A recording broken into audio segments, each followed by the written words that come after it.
الحمد لله والصلاة والسلام على سيدنا محمد وعلى آله وأصحابه أجمعين. الحمد لله والصلاة والسلام على سيدنا محمد وعلى آله وأصحابه أجمعين. أما بعد فأعوذ بالله من الشيطان الرجيم. بسم الله الرحمن الرحيم. ولقد كرمنا بني آدم وقال الله تعالى وما خلقت الجن والإنس إلا ليعبدون. صدق الله العظيم. اللهم صل على سيدنا محمد النبي الأمي وعلى آله وأصحابه وسلم. اللهم صل على سيدنا محمد النبي الأمي وعلى آله وأصحابه وسلم. میرے معزز مسلمان بزرگوں، عزیز بھائیوں اور امت مسلمہ کے مقدس ماں اور بہنوں، اللہ ہی انسان کا خالق ہے. اسی نے اسے ساری مخلوق پر عزت بخشی ہے. وَلَقَدْ كَرَّمْنَا بَنِي آدم. اور وہی اللہ اس کی زندگی کا مقصد بتلا رہا ہے. انسان یہ بھی مانتا ہے کہ خالق میرا اللہ ہے، اسی نے پیدا کیا ہے. یہ بھی مانتا ہے اللہ نے اسے ساری مخلوق پر عزت عطا فرمائی ہے. اور آج کا نادان انسان یہ ماننے کے لیے تیار نہیں کہ میری زندگی کا وظیفہ بھی وہی ہونا چاہیے جو خالق اور مالک نے بتلایا ہے. وَلَقَدْ كَرَّمْنَا بَنِي آدم. ہم نے انسان کو عزت بخشی ہے، آدم کی اولاد کو عزت دی ہے. وَمَا خَلَقْتُ الْجِنَّ وَالْإِنسَ إِلَّا لِيَعْبُدُونَ. اس لیے کہ اس کی زندگی کا وظیفہ بہت اونچا ہے. اس کی عزت کی وجہ اس کا لباس نہیں، اس کی غذا نہیں، اس کا گھر اور اس کی سواری نہیں. اس لیے کہ بہت ساری مخلوق ہے جو انسان سے اچھا کھاتی ہے. شیر روز گوشت کھاتا ہے، ہاتھی اس سے زیادہ کھاتا ہے. بہت ساری مخلوق دنیا میں آتی ہے تو ماں کے پیٹ سے لباس پہن کے آتی ہے. یہ انسان تو سنبھلتا ہے. اور بہت ساری مخلوق ایسی ہے کہ جیسی آتی ہے اپنے پاؤں پہ کھڑی ہو جاتی ہے. یہ تو سنبھلتے اسے سنبھالنا پڑتا ہے. لیکن سانپ کا بچہ پہلے دن ہی دوڑنے لگتا ہے، مچھلی کا بچہ پہلے دن ہی تیرنا شروع کر دیتا ہے، مرغی کا بچہ اور چوزا پہلے دن ہی سمجھتا ہے کہ میری جائے پناہ کون سی ہے. چیل آئے تو فوراً دوڑتا ہے ماں کی طرف. لیکن اللہ رب العزت نے عزت ساری مخلوق پر انسان کو دی. وَلَقَدْ كَرَّمْنَا بَنِي آدم. اس لیے نہیں کہ اس کی عمر بہت بڑھیا ہے، بہت ساری مخلوق کی عمر اس سے بہت بڑھیا ہے. اس لیے نہیں کہ اس کی قوت اور صحت بہت اچھی ہے، بہت ساری مخلوق ایسی ہے جس کی صحت اور طاقت اس سے زیادہ ہے. اس لیے نہیں کہ اس کا کھانا اور پینا بڑھیا ہے، بہت سارے حیوان بھی ایسے ہیں جو اس سے اچھا کھاتے ہیں، زیادہ کھاتے ہیں. اس کی عظمت کی وجہ اس کی زندگی کا وظیفہ تھا. وَلَقَدْ كَرَّمْنَا بَنِي آدم. اور جب یہ انسان اپنے وظیفہ زندگی سے محروم ہوتا ہے تو اللہ کا کلام اسے پھر انسانوں کی فہرست سے نکال دیتا ہے. کہتا ہے اولئک الانعام. یہ جانور بن گیا. پھر بل ہم اضل. بلکہ جانور بھی بعض ایسے ہوتے ہیں، گدھا بھی کھاتا ہے تو کچھ مانتا بھی ہے، کتا بھی ہے مالک کی کچھ تو مانتا ہے، لقمہ کھائے گا، روٹی کا ٹکڑے کھائے گا، صبح سے لے کر شام تک چوکیداری بھی کرے گا. فرمایا جب یہ انسان اپنی زندگی کے وظیفے سے ہٹتا ہے اتنا گرتا ہے کہ حیوانوں سے بھی بدتر ہو جاتا ہے. اولئک الانعام بل ہم اضل. اس سے بھی گیا گزرا. تو اللہ کریم نے اس انسان کو عزت بخشی ہے. وَلَقَدْ كَرَّمْنَا بَنِي آدم. عزت بخشی اس لیے کہ اس کا وظیفہ زندگی بہت اونچا ہے، اس کی زندگی کا مقصد بہت بڑھیا ہے. وما خلقت الجن والانس الا لیعبدون. یہ اعزاز صرف اس انسان کو ملا ہے، فرشتوں کو بھی نہیں ملا، اس لیے کہ فرشتوں سے بڑھ جاتا ہے یہ انسان جب اپنے وظیفہ زندگی اختیار کرتا ہے. اس لیے کہ فرشتوں کے اندر دوسرا غلط کام کرنے کی صلاحیت کوئی نہیں، اور پھر کوئی اچھا کرے تو کمال کوئی نہیں. ایک آدمی اندھا ہے اور کہتا ہے میری نظر کسی کی بیٹی پہ نہیں پڑتی، کون سا کمال ہے؟ کمال اس نوجوان کا ہے جسے اللہ نے شباب بھی دی، گرم خون بھی دیا، آنکھوں کی چمک بھی دی، پھر بھی آنکھوں کو اللہ کے خوف کی وجہ سے غیروں سے روک لیا کرتا ہے. اس نوجوان کا کمال ہے. اسے اللہ رب العزت نے پھر یہ عزت دی ہے کہ الشاب نشأ فی عبادت اللہ. جب جوانی اس حال میں پروان چڑھے کہ اس کی آنکھیں خیانت سے پاک رہیں، اس کے دل گندگی سے پاک رہیں، اور اس کے کان گندگی سننے سے پاکیزہ رہیں، اور اس کی زبانیں صاف رہیں، اور اس کی جوانی ہر گندگی کے داغ سے پاک رہے، تو کل قیامت میں اللہ اسے عرش کا سایہ نصیب کرے گا. الشاب نشأ فی عبادت اللہ فهو فی ظل اللہ یوم لا ظل الا ظلہ. تو کمال اس انسان کا ہے کہ اس کے اندر خواہشات تو دوسری بھی ہیں، لیکن اپنے وظیفہ زندگی کو اپنی زندگی کا مقصد بناتا ہے اور اسے اختیار کرتا ہے. یہ پھر انسان کا کمال ہے. اللہ کے فرشتے بھی اس پہ رش کیا کرتے ہیں. یباہی بکم الملائکہ، اللہ رب العزت تمہارے ذریعے فرشتوں پہ رش کرتے ہیں، فخر کرتے ہیں، دیکھو میرا بندہ یہ غلط دیکھ سکتا ہے نہیں دیکھتا، غلط بول سکتا ہے نہیں بولتا، غلط پکڑ سکتا ہے نہیں پکڑتا، حرام کھا سکتا ہے نہیں کھاتا، قدم غلط اٹھا سکتا ہے نہیں اٹھاتا، ظلم کر سکتا ہے نہیں کرتا، اپنی قوت طاقت عہدے منصب غلط استعمال کر سکتا ہے نہیں کرتا. یباہی بہکم الملائکہ، پھر اللہ اپنے ملائکہ پر انسانوں کے ذریعے فخر کرتا ہے کہ یہ دیکھو میرے بندے. تو میرے عزیزو، انسان کی عزت کی وجہ اس کی وظیفہ زندگی ہے، اس کی زندگی کا مقصد ہے. اس کی زندگی کا مقصد بہت اونچا ہے، اس لیے اس کا مقام بہت اونچا ہے. آج انسان ہے، اللہ کریم ہے، اور انسان یہ بھول جانے والا ہے، اس کے اندر نسیان ہے، بھول ہے. لیکن اللہ کریم ہے، اللہ رحیم ہے، اللہ مہربان ہے، اپنے بندوں پر بہت رحم کرتا ہے. اس کریم داتا کو پتا تھا یہ بندہ بھولے گا، بھٹکے گا، گرے گا، اپنی زندگی کے مقصد کو فراموش کرے گا. اللہ نے کچھ دن ایسے مقرر کر دیے، کچھ راتیں ایسی مقرر کر دی، کچھ مہینے ایسے مقرر کر دیے کہ بندہ اس رات کے اندر، اس دن کے اندر، ان دنوں کے اندر، ان مہینوں کے اندر اگر تھوڑی سی محنت کر لے تو اپنی زندگی کے اصل مقصد کی طرف آ جائے. یہ دن، یہ رات، یہ ہفتہ، یہ مہینہ، یہ صدی، یہ سال، یہ سب چیزیں زمانے کی مختلف تقسیمیں ہیں. زمانے کی مختلف تقسیمیں ہیں، اور ان تقسیموں کا نام سب سے بڑی تقسیم صدی، پھر اس سے چھوٹی سال، پھر اس سے چھوٹی مہینہ. یہ مختلف تقسیمیں ہیں، اور ہر اس تقسیم کو ایک سے دوسرے پہ فضیلت حاصل ہے. سب سے بڑی صدی وہ ہے جس میں محمد رسول اللہ صلی اللہ علیہ وسلم اس دنیا میں تشریف لائے اور آپ نے زندگی گزاری. وہ سب سے بڑی صدی ہے. اس صدی کو تمام صدیوں پر فضیلت حاصل ہے.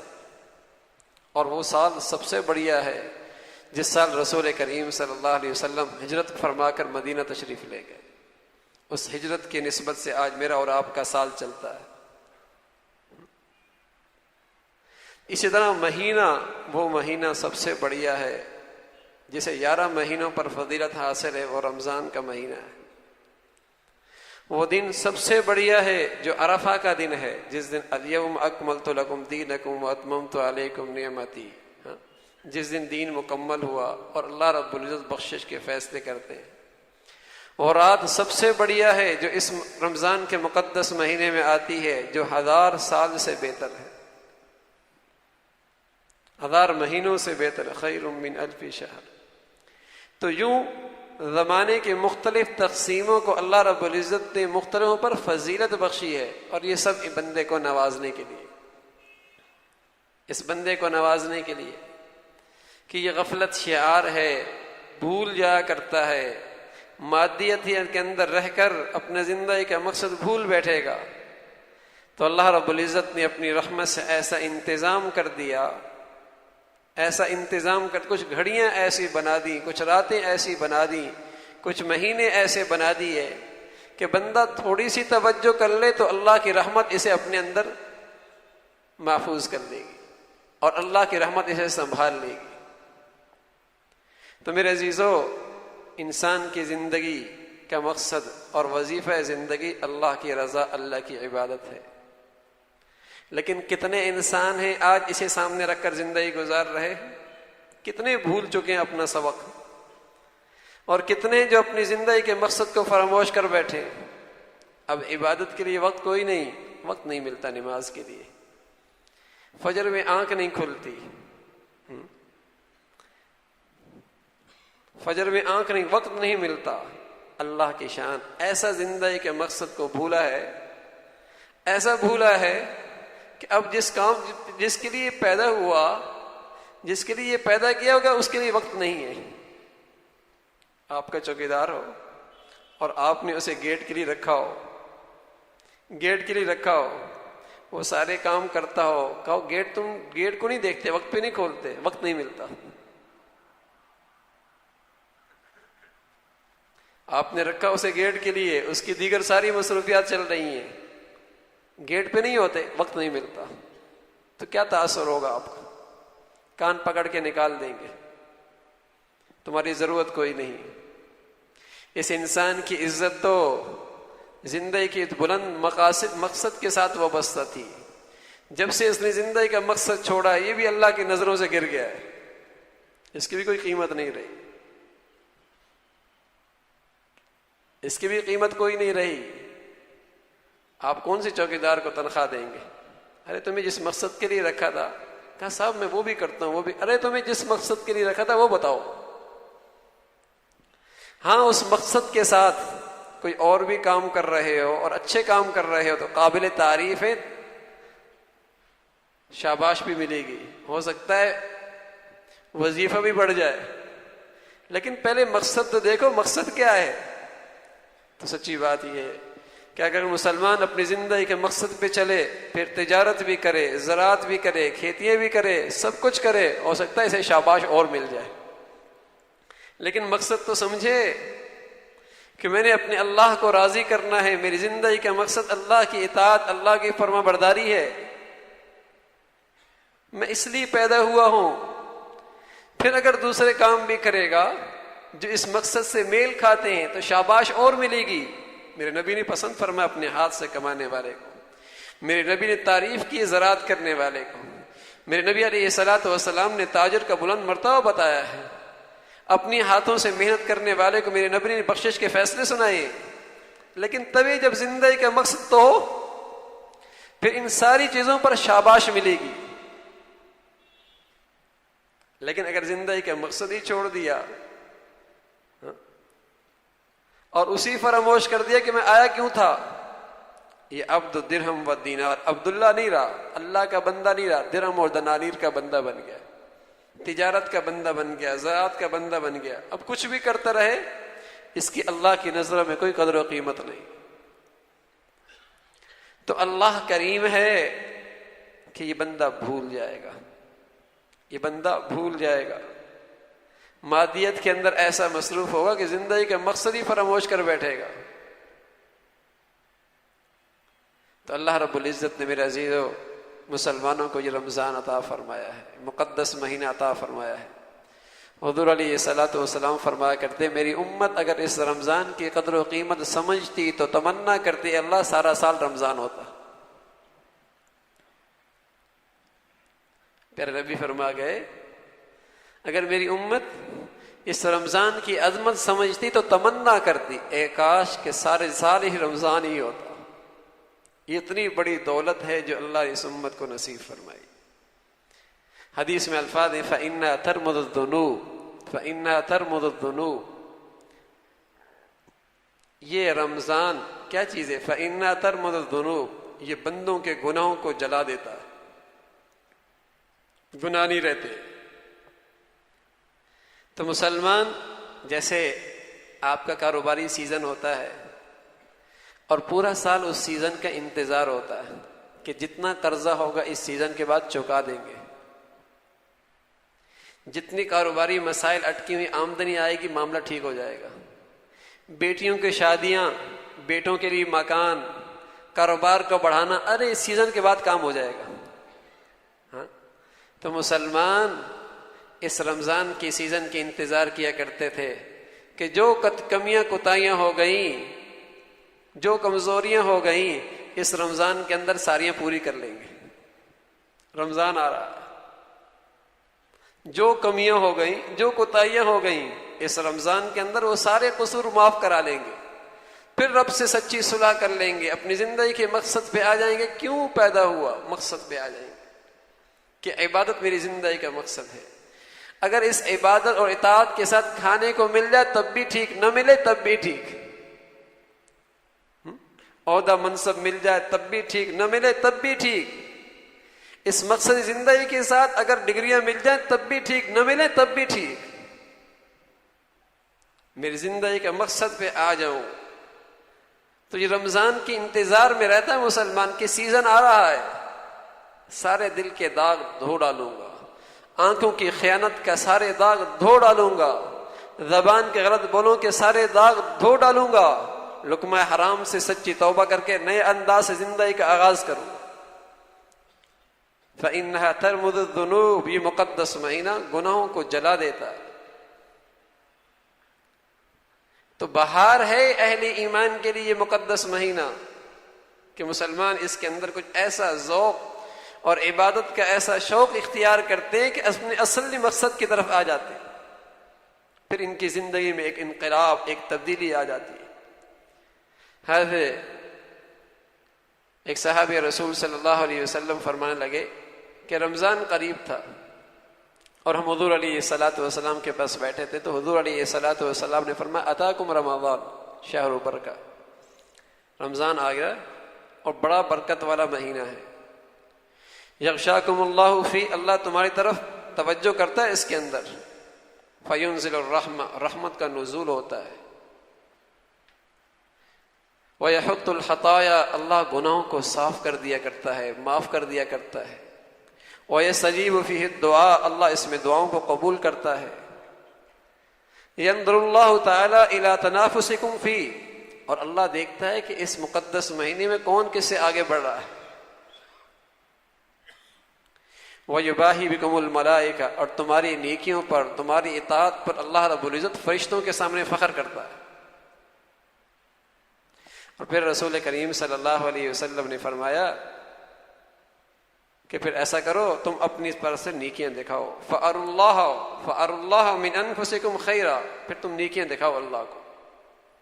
فَإِنَّ الشَّقِيَّ مَنْ حُرِمَ فِيهِ رحمت اللہ عز وجل، بڑا بدبخت آدمی ہے، بڑا بد نصیب ہے جو ایسے مقدس مہینے کی برکتوں اور رحمتوں سے بھی محروم ہو جائے۔ تو یہ مقدس مہینہ تنافس کے لیے ہے، کون کس سے آگے بڑھ رہا ہے، کون اپنی زندگی کے مقصد پہ آ رہا ہے۔ حضرت شیخ الحدیث مولانا زکریا رحمۃ اللہ لکھا کہ میں اپنے اللہ کا شکر ادا کرتا ہوں کہ اللہ رب العزت نے مجھے گھر کی بچی بیٹیوں کو، میری بچی بیٹیوں کو، بہنوں کو اور میرے گھر کے افراد کو یہ توفیق نصیب فرمائی کہ وہ دن بھر کام کاج بھی کرتے ہیں، لیکن ان کا سبقت کا مزاج میں دیکھتا ہوں کہ وہ ایک دوسرے سے آگے بڑھتے ہیں قرآن کی تلاوت کی، اس لیے دن بھر کے سارے کام کاج کے ساتھ بھی 15-20 پاروں کے روزانہ تلاوت کر لیتی۔ آج فرمایا کرتے میں نکارا تو کچھ نہیں کر سکتا، لیکن اپنے گھر والوں کو یہ دیکھ کر خوشی ہوتی ہے۔ حالانکہ حضرت کا اپنا حال یہ تھا، حضرت کا اپنا حال یہ تھا کہ رمضان جب آتا تو رات دن کے اندر ایک قرآن ختم کر دیا کرتے تھے، رات دن میں ایک قرآن ختم کر لیا کرتے تھے، اور فرمایا کرتے الحمدللہ مجھے زندگی میں اللہ نے 40 رمضان ایسے نصیب فرمائے کہ ہر رمضان میں نے 30 قرآن ختم کیے۔ ہر رمضان میں 30 قرآن ختم کیے، اور فرمایا میں روزانہ 1 سے کچھ زیادہ پڑھ لیتا، اگر 29 کا چاند آ جائے تب بھی میرے 30 کی گنتی پوری ہو جائے۔ وَلَقَدْ كَرَّمْنَا بَنِي آدم، ہم نے پھر بنی آدم کو عزت دی، اور واقعی حضرت کو اللہ نے عجیب عزت نصیب فرمائی تھی۔ فرمایا ایک دن میں اپنے خطوط کا جائزہ لینے لگا، خطوط دیکھنے لگا، تو مجھے اللہ کا شکر میری زبان سے نکلا کہ الحمدللہ زندگی میں مجھے لوگوں نے 10,000 عمرے اور حج زندگی میں ہدیے کیے تھے۔ 10,000 عمرے اور حج لوگوں نے مجھے زندگی میں ہدیے کیے تھے۔ کوئی مشرق سے آ رہا، شیخ کو دیکھا نہیں، حضرت شیخ الحدیث رحمۃ اللہ علیہ کو، کوئی مغرب سے آ رہا ہے، شیخ الحدیث کو دیکھا نہیں، ہاں کوئی کس ملک سے آ رہا ہے، حرم پہنچا، دل میں خیال آیا شیخ الحدیث کی طرف سے عمرہ کر لوں، طواف کر لوں، حج کر لوں۔ فرمایا جو کر لیتا پھر خط لکھ دیا کرتا، حضرت میں نے آپ کو یہ ہدیہ کیا تاکہ دعائیں مل جائے۔ فرمایا الحمدللہ زندگی میں 10,000 عمرے حج لوگوں نے مجھے ہدیہ کیے۔ وَلَقَدْ كَرَّمْنَا بَنِي آدم، ہم نے انسان کو عزت بخشی ہے۔ جب آدمی اللہ کے ہاں معزز بنتا ہے، اللہ کے ہاں معزز بنتا ہے، اللہ رب العزت اس دھرتی کے سلیم الفطرت دلوں کے اندر اس کی عزت ڈال دیتے ہیں۔ اللہ رب العزت اس دھرتی کے سلیم الفطرت طبیعتوں کے اندر اس کی عزت بٹھا دیا کرتے ہیں۔ تو قرآن سے ایسا تعلق، رمضان کی ایسی قدر کہ ہر لمحہ قیمتی بنایا جا رہا ہے۔ رمضان آ رہا ہے، خوشیاں دوبالا ہو رہی ہیں، جیسے جیسے سیزن کا وقت قریب آتا ہے تیاریاں زیادہ شروع ہو جاتی ہیں، ہاں، اور اگر نفع یقینی ہو تو خوشیاں بھی بڑھ جاتی ہیں۔ یہ تو مقدس مہینہ اہل ایمان کے لیے، تیاریاں بھی شروع ہو رہی ہیں اور خوشیوں میں بھی اضافہ ہو رہا ہے، رمضان آ رہا ہے۔ تو میرے عزیزو یہ بہت بڑھیا موسم ہے۔ اما عائشہ رضی اللہ عنہ فرمایا کرتی، یوں تو رسول کریم صلی اللہ علیہ وسلم سارے سال ہی خوب عبادت کیا کرتے تھے، لیکن اس مقدس مہینے کے اندر آپ تو اپنی چادر کس لیا کرتے تھے اور آپ کے سخاوت کا دریا بہنے لگتا تھا، آپ کی عبادت اور بڑھ جایا کرتی تھی۔ اسی مقدس مہینے میں جبرائیل بھی آسمانوں سے آتے اور حضور علیہ الصلوۃ والسلام کو سناتے، اور حضور جبرائیل کو سناتے، یوں ایک دوسرے کو سناتے، قرآن کا دور ہو رہا ہوتا۔ اور آپ علیہ الصلوۃ والسلام نے فرمایا اللہ کی رحمت ایسی کثرت سے برستی ہے کہ ہر افطاری کرنے والے کی دعا اللہ رب العزت قبول فرما لیتا ہے۔ 3 آدمیوں کی دعائیں رد نہیں ہوتی فرمایا، ایک عادل بادشاہ کی، ایک مظلوم انسان کی، اور ایک افطاری کے وقت کرنے والے دعا کرنے والی کی دعا۔ تو کیا مجھے دعاؤں کی ضرورت نہیں ہے؟ لیکن میرے عزیزو کتنا مبارک گھڑی آ رہی ہے، ہر شخص کی دعا قبول کرنے، قبولیت کا موسم آ رہا۔ حضرت عمر رضی اللہ عنہ فرمانے لگے کہ جب رات ہوتی ہے ایک منادی آواز دیتا ہے، اے خیر کی طرف آنے والے آگے بڑھ، سبقت کر، اے شر کی طرف چلنے والے اب تو رک جا، اب تو بس کر، اب تو ہوش میں آ جا۔ پھر وہ منادی فریاد کرتا ہے کوئی مانگنے والا، آج اللہ اس کی پکار کو پورا کر لے، ہے کوئی فریادی، اللہ اس کی فریاد کو پورا کر لے، ہے کوئی بخشش طلب کرنے والا، اللہ اس کی اس کو بخش دے، ہے کوئی اپنی ضرورتیں پوری کرانے والا، اللہ اس کی ضرورتیں پوری کر دے۔ ہر رات کے اندر یہ صدا لگ رہی ہوتی ہے۔ یہ صبح روزہ رکھ رہا ہے، شام تک روزے میں ہے، سبحان اللہ، 70,000 فرشتے اس کے لیے بخشش کی دعا کر رہے ہیں، 70,000 فرشتے اس کے لیے دعائیں کر رہے ہیں۔ میرے نبی نے فرمایا سمندر کی مچھلیاں بھی اس کے لیے دعائیں استغفار کرتی ہیں روزے دار کے لیے۔ پھر بظاہر پڑھ رہا ہے ایک فرض، اللہ 70 فرضوں کا ثواب دے رہے ہیں، ایک نفل پڑھ رہا ہے، اللہ اس کا ثواب بڑھا کر فرضوں کے برابر عطا فرما رہے ہیں۔ سیزن ہے نا نیکیوں کا، ہر چیز بڑھ رہی ہے اور ہر نیکی پہ اجر بڑھ رہا ہے، ہر نیکی پہ اجر بڑھ رہا ہے۔ تو میرے عزیزو بہت مقدس مہینہ آ رہا ہے، مبارک گھڑیاں ہیں، اور جو ایسے موسم کے اندر بھی قدردانی نہیں کرتا، نبی علیہ الصلوۃ والسلام نے فرمایا فإن الشقی من حرم فیہ رحمت اللہ عز وجل، وہ بڑا بد نصیب بدبخت آدمی ہے جو اس مقدس مہینے کے اندر بھی اس کی بخشش نہ ہوئی اور اللہ کی رحمت سے محروم۔ حضور علیہ الصلوۃ والسلام ممبر پہ تشریف لے کے جا رہے ہیں نا، اور ایک سیڑھی پہ رکھی قدم تو آمین فرمایا، دوسری سیڑھی پہ قدم رکھا پھر آمین فرمایا، پھر تیسری سیڑھی پہ قدم رکھا پھر آمین فرمایا۔ تو حضرات صحابہ رضوان اللہ علیہم اجمعین نے عرض کیا، یا رسول اللہ یہ کیا آپ نے آج یہ طرز عمل اختیار کیا؟ فرمایا جبرائیل امین آئے تھے اور بد دعائیں کی تھی کہ جسے رمضان کا مقدس مہینہ ملے اور پھر بھی اس کی بخشش نہ ہو، اے اللہ تو اسے ہلاک کر دے۔ تو میں نے کہا آمین، ہاں واقعی ہلاک کر دے، کہ ایسا مبارک مہینہ آئے اور پھر بھی اپنے مولا سے بخشش کے فیصلے نہ کروائے۔ خطا کار ہے، گناہ گار ہے، تو اللہ رب العزت نے ترتیب ایسی بنائی کہ اس کے پہلے عشرے کو رحمت بنا دیا کہ اپنی رحمت کی وجہ سے اس کی خطاؤں کو معاف کرتا چلا جائے۔ دوسرے عشرے کو اللہ رب العزت نے مغفرت کو بنا دیا کہ اسے معاف ہی کر دے، اور تیسرے عشرے کو اللہ رب العزت نے اس کے لیے جہنم سے چھٹکارے کا بنایا ہے۔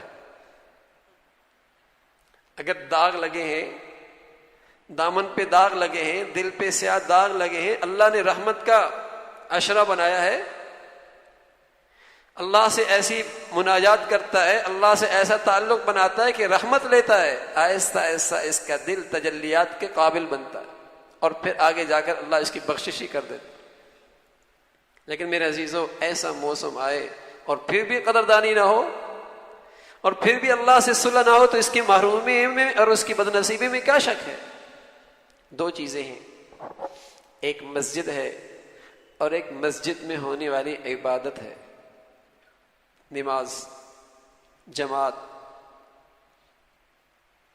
ایک شخص مسجد میں نماز نہیں پڑھتا، جماعت میں بھی شریک نہیں ہوتا، بہت گناہ گار ہے، لیکن وہ آدمی اس سے بڑا بد نصیب ہے جو آدمی مسجد کی بے احترامی بھی کرتا ہے۔